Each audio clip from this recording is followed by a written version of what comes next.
আমি নাসমিন চৌধুরী, সবাইকে সালাম ও শুভেচ্ছা জানাচ্ছি। আজকে আমি ছোট্ট একটা ভিডিও দিচ্ছি, কারণ আমি বেশ কয়েকজনই জানতে চাচ্ছিলেন অনেকদিন থেকেই যে প্রেসার কুকারে গরু গোশত রান্না করলে আলু দিলে কিভাবে কি করতে হয়। তো এটা আমার দেখানো হয় নাই।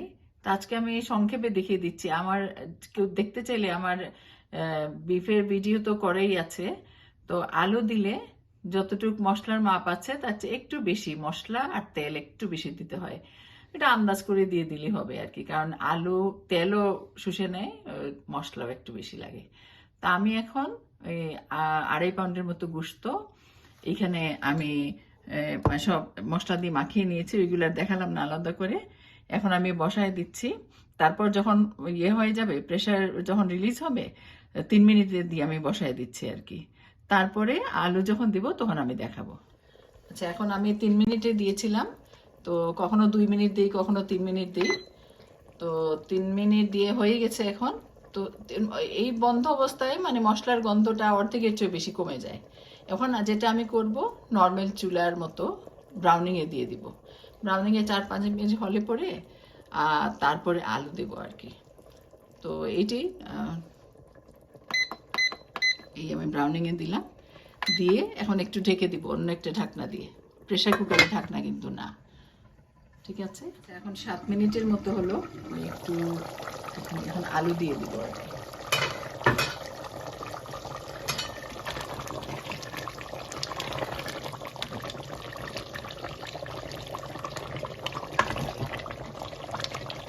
আলুগুলো দিয়ে দিলাম। আলু দিয়ে আর এখন ওই যে আমার এই রাঁধুনির যেটা আমি সবসময় ইউজ করি, গোস্ত টোস্ত খুবই মজা হয়, দেশি একটা টেস্ট আসে আর কি। তো এইটা দিচ্ছি, 1 চামচ দিয়ে দিলাম। আর আরও হোক, তারপর আমি জিরার গুঁড়া, তারপর একটু পাঁচফোড়ন এগুলো দিব।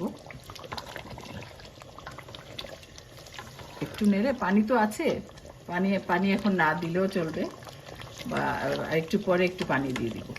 তো আমি 7 মিনিটের মতো করলাম, এখন আরও দিয়ে দিচ্ছি, হতে থাক আর কি। আবার ঢেকে দিয়ে দিব। যে 2-3 মিনিট হলো, একটু দেখে নিই এবার। হচ্ছে, আর একটু পানি দিয়ে দিই, মানে 2 কাপের মতো। কেউ যদি পাতলা ঝোল পছন্দ করেন একটু বেশি দিবে না হয়।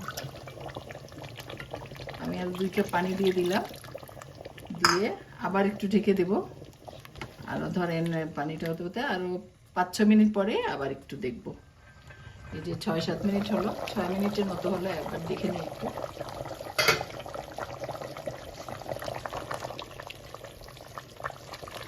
হচ্ছে এখনো, গোস্তটা একটু শক্ত আছে, আর আলুটাও অনেক শক্ত, বড় আলু।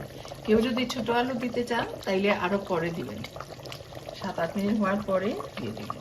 এখন আমি একটু অল্প পাঁচফোড়ন, একটু মেথি মিশে, আর একটু মেথি মিশে একটু পাঁচফোড়ন দিচ্ছি একটু। এটা অপশনাল, কারো চাইলে দিবেন, না চাইলে না, আমার কাছে খুব ভালো লাগে। আর এই যে ভাজা জিরার গুঁড়া, এই চামচ দিয়ে আধা চামচ দিচ্ছি।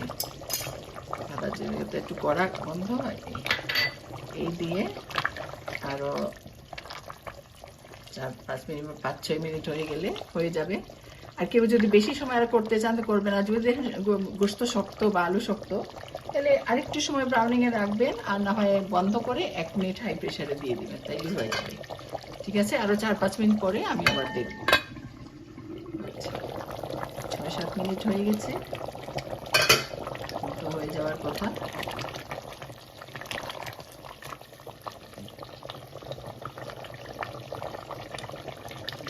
দেখি একটু সিদ্ধ হয়ে গেছে কিনা। হ্যাঁ, হয়ে গেছে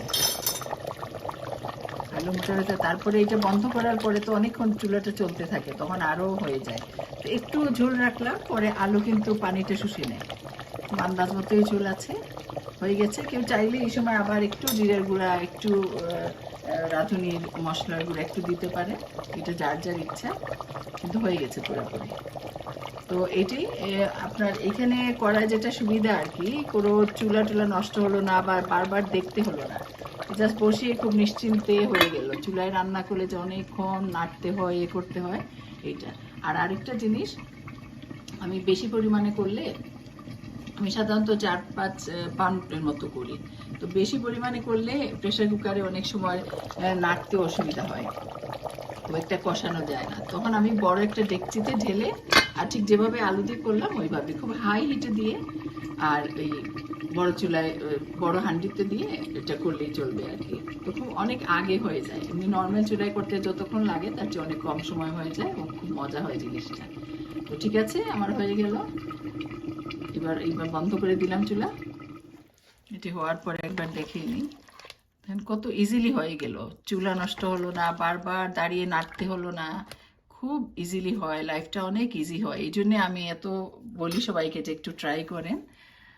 আমার এইটি একমাত্র যে মানুষের লাইফটা যেন ইজি হয়। দেখেন খুব সুন্দর হয়েছে, ভালো হয়েছে খেতে।